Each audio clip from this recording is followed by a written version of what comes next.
ऐसा मैंने सुना है जैसा कि बहुत से लोग जो निम्न कोटि की साधना में प्रवृत्त होते हैं उस उद्देश्यों से जहाँ पे वो दूसरों को नुकसान पहुँचा सकें, और उनका अपना स्वार्थ हमेशा होता है उस साधनाओं को करने में, उनका आखिरी जीवन बहुत ही दुष्कर होता है, बहुत मुश्किल होता है।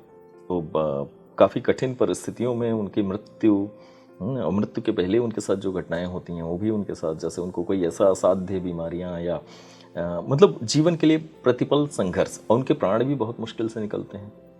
ऐसा होता है, उनकी आत्माएं किसी और लोक में फंस जाती हैं या जन्म मरण के चक्र में आबद्ध होकर वो एक तरीके से उन्होंने अपने लिए गलत साइकिल निर्मित कर ली, बना ली।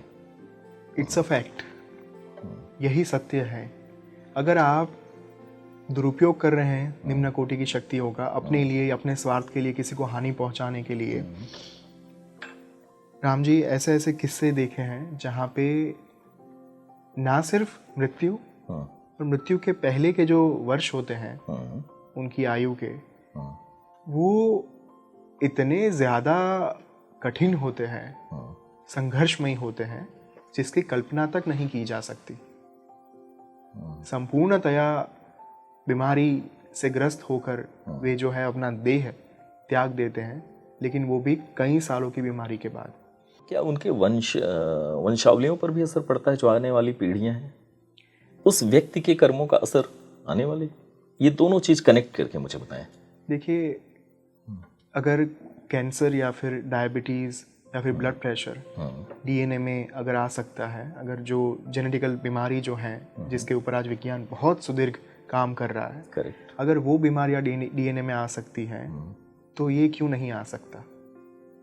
अगर माता पिता के कर्म या फिर एक साधक जो हैं उन्होंने अपने जीवन में ऐसी साधनाएं करके दुष्कर्म किए हैं, उनकी संतानों को कहीं ना कहीं वो भुगतना तो होगा। हाँ, इसमें इतना है कि अगर किसी को हानि पहुंचाई है तो वो जो भुगतने का पूरा फल होगा वो बहुत ज़्यादा होगा। अच्छा, लेकिन अगर साधना का उपयोग लोक कल्याण के कामों के लिए किया गया है तो कोई हानि नहीं पहुंचती, चाहे आपने निम्न कोटि की साधना ही क्यों ना की हो। अच्छा, वो सिर्फ शब्दों में निम्न कोटि या उच्च कोटि की साधनाएं, उनके उद्देश्य की पवित्रता, उद्देश्य की शुद्धता ही मायने रखती है। उद्देश्य कैसा है, वही फोकस में है। ओके, अगर वो उसमें शुद्धता है, पवित्रता है, तो संतानों की यात्रा में या फिर उनके जीवन में कोई बाधा आ नहीं सकती। अच्छा, उल्टा उन्होंने जो लोक कल्याण के कार्य किए हैं, उन्होंने जो लोगों से भलाई का काम करके जो आशीर्वाद लिए हैं उनसे, वो उनके जीवन में भी, यानी कि उनके संतानों के जीवन में भी अब कहीं ना कहीं बड़े ही प्रोमिनेंट रोल में, भूमिका में वो आ जाएंगे। ओके। दूसरे प्रकार के जो लोग थे, जो जिसके मैं बात कर रहा था कि मृत्यु कैसा होता है उनका, एक किस्सा मैंने पढ़ा था ओम स्वामी की एक किताब में से।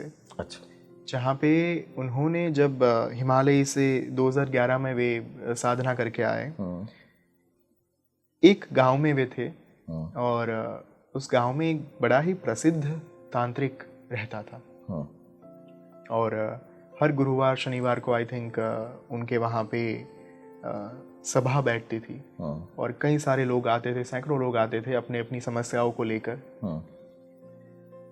ओम स्वामी वहाँ पे गए उनसे मुलाकात लेने के लिए। ये बात मैं कर रहा हूँ माँ के दर्शन के पश्चात, जब उन्हें श्री विद्या साधना के माध्यम से 2011 13 फरवरी माँ ललिता महात्रिपुर सुंदरी का साक्षात्कार हुआ, तत्पश्चात की घटना है ये। तांत्रिक से मुलाकात उन्होंने ली और जैसे ही तांत्रिक की कुटिया में वे अंदर गए, तांत्रिक ने उनके सामने देखा और साधक जो हैं वो आंखों में ही पहचान लेते हैं कि किस कोटि की साधना सामने वाले साधक ने की है, किस अवस्था तक सामने वाला साधक जो है वो पहुंच चुका है। उस तांत्रिक ने ओम स्वामी को देखकर अपनी सभा में जितने भी लोग बैठे हुए थे उन सबको रवाना कर दिया कि आज की सभा यहीं पे संपन्न होती है, अब हम अगले हफ्ते मिलेंगे। सब लोग जब वहाँ से चले गए, तत्पश्चात ओम स्वामी ने डायरेक्टली उनसे यही कहा कि आपने अपनी साधना का दुरुपयोग जो किया है, इस दुरुपयोग की वजह से आपकी मृत्यु बहुत दुष्कर लिखी जा चुकी है, अभी भी समय है, थम जाइए, रुक जाइए। और इतना कहते ही तांत्रिक को तो समझ में आ गया कि उनके कहने का तात्पर्य क्या था। तांत्रिक ने रो के बिलख के उनके चरणों में साष्टांग दंडवत प्रणाम किए कि महाराज, मुझे इस जो कर्म बंधन है मेरा, उससे छुटकारा चाहिए, मुझे मुक्ति दिला दीजिए। तब जाकर ओम स्वामी ने उनके कर्म जो है उनके ललाट पर हाथ रख के उनके कर्म ले लिए। उन्हें कहा गया कि अब आप अपनी सिद्धियों का उपयोग मिथ्या वचन यानी कि झूठ बोलने में नहीं करिएगा, किसी को गुमराह मत करिएगा। इतना कहकर वो बाहर निकल आए। उनके साथ जो साथी आए थे ओम स्वामी के साथ, उन्होंने पूछा कि महाराज ये क्या था, हमें तो कुछ समझ में नहीं आया कि आपने क्या किया, उन्होंने क्या बोला आपको। तब ओम स्वामी ने रहस्य का उद्घाटन किया कि जो साधक थे, जो तांत्रिक थे, उन्होंने कर्ण पिशाचिनी, एक सिद्धि होती है, एक शक्ति होती है, माँ का निम्न स्वरूप, उनको सिद्ध किया था।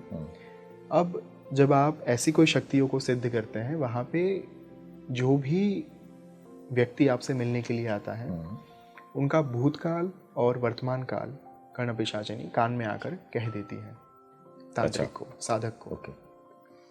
और कान में जस्ट वो साधक बात कर रहा होगा और उसने कर्ण पिशाचिनी को आमंत्रित किया अपनी हेल्प करने के लिए। तो यहाँ पे क्या उसे, जैसा मैंने सुना है कर्ण पिशाचिनी में ऐसे कुछ उन्हें अपने कर्ण को स्पर्श करना होता है, ऐसा कुछ होता है क्या? नहीं, ऐसा कुछ नहीं होता। ज़्यादातर जो है कर्ण पिशाचिनी को आवाहन नहीं देना होता। कर्ण पिशाचिनी अगर वामाचार साधना से सिद्ध की गई है तो वो हमेशा आपके साथ रहेगी, लेकिन इतना दुष्प्रभाव जीवन के ऊपर डाल देती है कि जिसके बारे में शब्दों में बयान नहीं किया जा सकता। तो जैसे एक आपके पास आकर अगर किसी ने कुछ पूछा तो कर्ण पिशाचिनी ने उस प्रश्न का उत्तर दिया।